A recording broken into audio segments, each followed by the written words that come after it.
Alfred Thayer Mahan was a United States Navy admiral, geostrategist, and historian, who has been called the most important American strategist of the 19th century. His concept of sea power was based on the idea that countries with greater naval power will have greater worldwide impact. It was most famously presented in The Influence of Sea Power Upon History, 1660 to 1783. The concept had an enormous influence in shaping the strategic thought of navies across the world, especially those of the United States, Germany, Japan and Britain, ultimately causing a European naval arms race in the 1890s.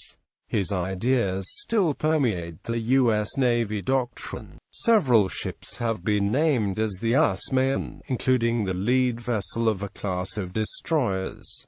Early life. Mahan was born on September 27, 1840, in West Point, New York, to Dennis Hart Mahan and Mary Helena Oakle Mahan, daughter of John Oakle and Mary J. His middle name, Thayer, honors the father of West Point, Sylvanus Thayer. He attended St. James School, an Episcopal college preparatory academy in Western Maryland. He then studied at Columbia for 2 years, where he was a member of the Philelection Society debating club and then, against his parents' wishes, transferred to the Naval Academy, where he graduated second in his class in 1859. Early career. Commissioned as a lieutenant in 1861, Mahan served the Union in the American Civil War as an officer on USS Worcester, Congress, Pocahontas, and James Adger, and as an instructor at the Naval Academy.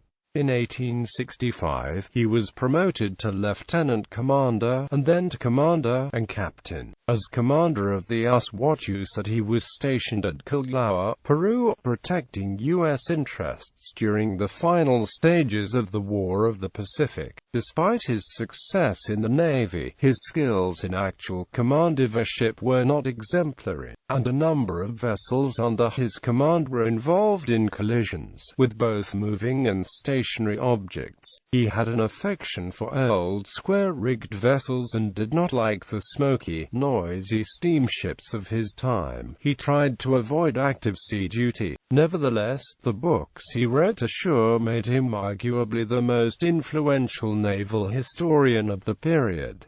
Naval War College and Writings. In 1885, he was appointed as a lecturer in naval history and tactics at the Naval War College. Before entering on his duties, college president Rear Admiral Stephen B. Luce pointed Mahan in the direction of writing his future studies on the influence of sea power. For his first year on the faculty, he remained at his home in New York City researching and writing his lectures. Upon completion of this research period, he was to succeed Luce as president of the Naval War College from June 22, 1886, to January 12, 1889, and again from July 22, 1892, to May 10, 1893. There, in 1887, he met and befriended Theodore Roosevelt, then a visiting lecturer, who would later become President of the United States. He retired from the Navy on November 17, 1896. Mahan plunged into the library and wrote lectures that drew heavily on standard classics and the ideas of Jomini. The lectures became his sea power studies. The Influence of Sea Power Upon History, 1660 to 1783. The Influence of Sea Power Upon the French Revolution and Empire, 1793 to 1812, and Sea Power in relation to the War of 1812. The Life of Nelson, the embodiment of the sea power of Great Britain, supplemented the series. Mahan stresses the importance of the individual in shaping history and extols the traditional values of loyalty, courage, and service to the state. Mahan sought to resurrect Horatio Nelson as a national hero in Britain and used the book as a platform for expressing his views on naval strategy and tactics. Criticisms of the work focused on Mahan's handling of Nelson's love affair with Lady Emma Hamilton. but it remained the standard biography until the appearance of Corolla Oman's Nelson, 50 years later. In addition to Sukes, Mahan wrote more than 100 articles on international politics and related topics, which were closely read by policymakers. Upon being published, Mahan struck up a friendship with pioneering British naval historian Sir John Knox Lawton, the pair maintaining the relationship through correspondence and visits when Mahan was in London. Mahan was later described as a disciple of Lawton, but the two men were always at pains to distinguish between each other's line of work. Lawton saw Mahan as a theorist while Mahan called Lawton the historian. Strategic views. Mahan's views were shaped by the 17th-century conflicts between the Dutch Republic, England, France and Spain, and by the 19th-century naval wars between France and Great Britain, and British naval superiority eventually defeated France, consistently preventing invasion and blockade. To a modern reader, the emphasis on controlling seaborne commerce is commonplace, but in the 19th century, the notion was radical, especially in a nation entirely obsessed with expansion onto the continent's western land. On the other hand, Mahan's emphasis of sea power as the crucial fact behind Britain's ascension neglected the well-documented roles of diplomacy and armies. Mahan's theories could not explain the success of terrestrial empires, such as Bismarckian Germany. In the context of his time, Mahan backed a revival of manifest destiny through overseas imperialism. He held that sea power would require the United States to acquire defensive bases in the Caribbean and Pacific as well as take possession of Hawaii. That came while the United States was launching a major shipbuilding program to move it to the third place among worldwide naval powers by 1900. Sea power. Mahan used history as a stock of lessons to be learned, more exactly, as a pool of examples that exemplified his theories. Mahan believed that national greatness was inextricably associated with the sea, with its commercial usage in peace and its control in war. His goal was to discover the laws of history that determined who controlled the seas. His theoretical framework came from Antoine Henry Jomini, with an emphasis on strategic locations, as well as quantifiable levels of fighting power in a fleet. The primary mission of a navy was to secure the command of the sea, that not only permitted the maintenance of sea communications for one's own ships while denying their use to the enemy but also, if necessary, provided the means for close supervision of neutral trade. That control of the sea could be achieved not by destruction of commerce but only by destroying and neutralizing the enemy fleet. That called for concentration of naval forces composed of capital ships, not too large but numerous, well-manned with crews thoroughly trained, operating under the principle that the best defense is an aggressive offense. Mahan contended that with the command of the sea, even if local and temporary, naval operations in support of land forces can be of decisive importance and that naval supremacy can be exercised by a transnational consortium, acting in defense of a multinational system of free trade.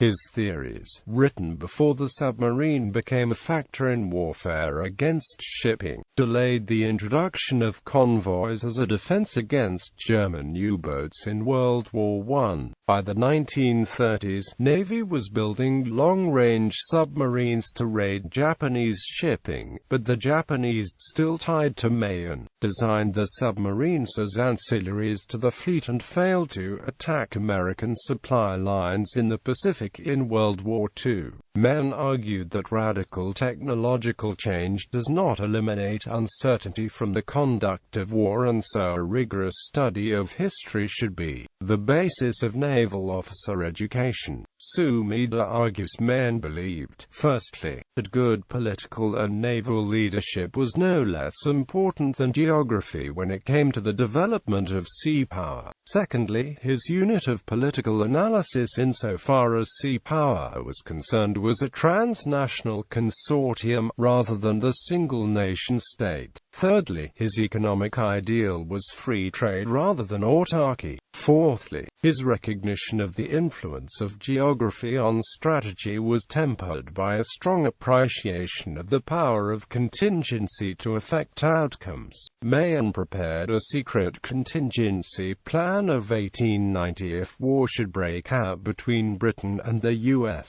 Mahan concluded that the British would attempt to blockade the eastern ports of the US Navy should be concentrated in one of these ports, preferably New York, with its two widely separated exits, and torpedo boats should defend the other harbors. This concentration of the US fleet would force the British to tie down such a large proportion of the Navy to watch the New York exits that the other American ports would be relatively safe. Detached American cruisers should wage constant offensive action against the enemy's exposed positions, and if the British were to weaken the blockade force off New York to attack another American port, the concentrated U.S. fleet should seize the opportunity to escort an invasion fleet to capture the British coaling ports in Nova Scotia, thereby seriously weakening the British ability to engage in naval operations off the American coast. The contingency plan is a clear example of the application of Mahan's principles of naval war, with a clear reliance on Jomini's principle of controlling strategic points.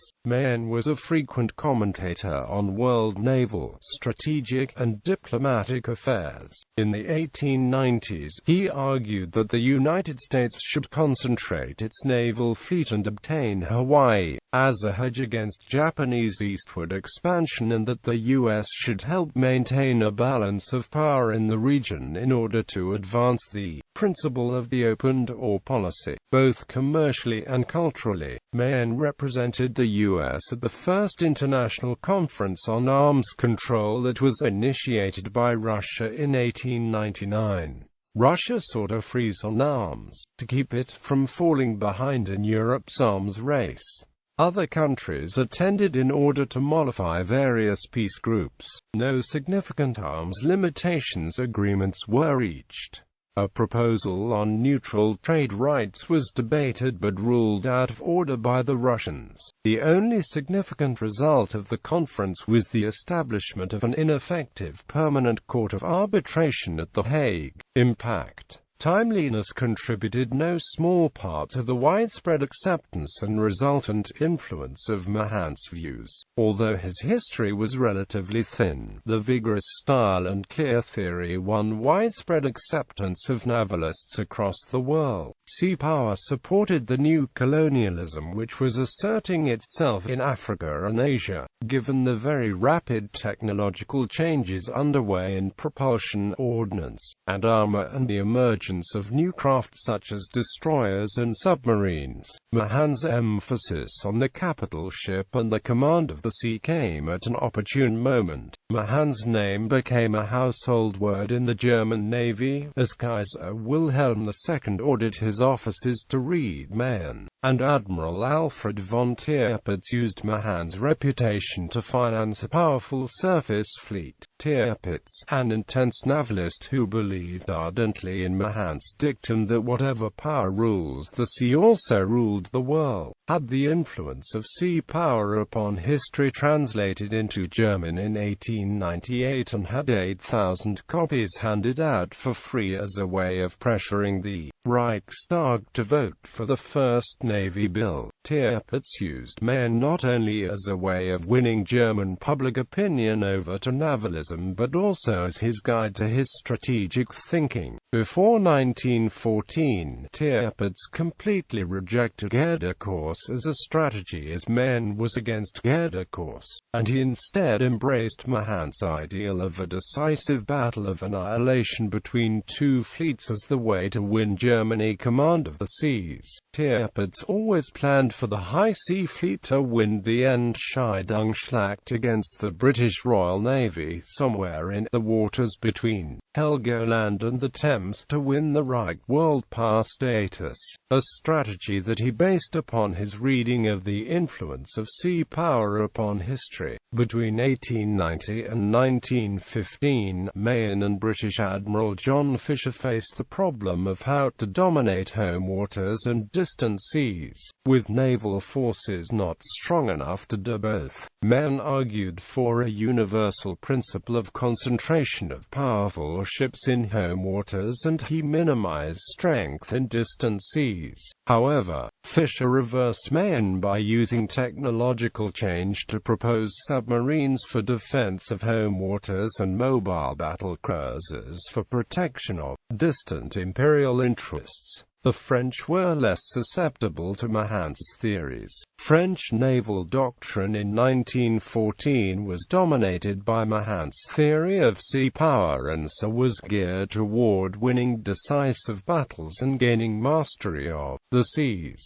However, the course of World War I changed ideas about the place of the Navy, as the refusal of the German fleet to engage in a decisive battle, the Dardanelles expedition of 1915, the development of submarine warfare, and the organization of convoys all showed the Navy's new role in combined operations with the Army. The Navy's part in securing victory was not fully understood by French public opinion in 1918, but a synthesis of old and new ideas arose from the lessons of the war, especially by Admiral Raoul Castex, from 1927 to 1935, who synthesized in his 5-volume Théories stratégiques the classical and materialist schools of naval theory. He reversed Mahan's theory that command of the sea precedes maritime communications and foresaw the enlarged roles of aircraft and submarines in naval warfare. Castex enlarged strategic theory to include non-military factors and internal factors to conceive a general strategy to attain final victory. Ideologically, the Navy initially opposed replacing its sailing ships with steam-powered ships after the Civil War. Mahan argued that only a fleet of armored battleships might be decisive in a modern war. According to the decisive battle doctrine, a fleet must not be divided. He encouraged technological improvement in convincing opponents that naval knowledge and strategy remained necessary, but domination of the seas dictated the necessity of the speed and the predictability of the steam engine. His books were both greatly acclaimed and closely studied in Britain and Imperial Germany, influencing the build-up of the forces prior to the First World War. Mahan influenced the naval portion of the Spanish-American War and the battles of Tsushima, Jutland, and the Atlantic. His work influenced the doctrines of every major navy in the interwar period. Mahan's concept of sea power extended beyond naval superiority. In peacetime, states should increase production and shipping capacities, acquire overseas possessions, either colonies or privileged access to foreign markets. He stressed that the number of coal fuel stations and strategic bases should be few to avoid draining too many resources from the mother country. Although Mahan's influence on foreign powers has been generally recognized, it is only rather recently that scholars have called attention to his role as significant in the growth of American overseas possessions, the rise of the new American Navy, and the adoption of the strategic principles upon which it operated. The influence of sea power upon history, 1660 to 1783, was translated to Japanese and used as a textbook in the Imperial Japanese Navy, that strongly affected the IJN's doctrine on stopping Russian naval expansion in the Far East, which culminated in the Russo-Japanese War from 1904 to 1905. It has been argued that the IJN's pursuit of the decisive battle contributed to Imperial Japan's defeat in World War II.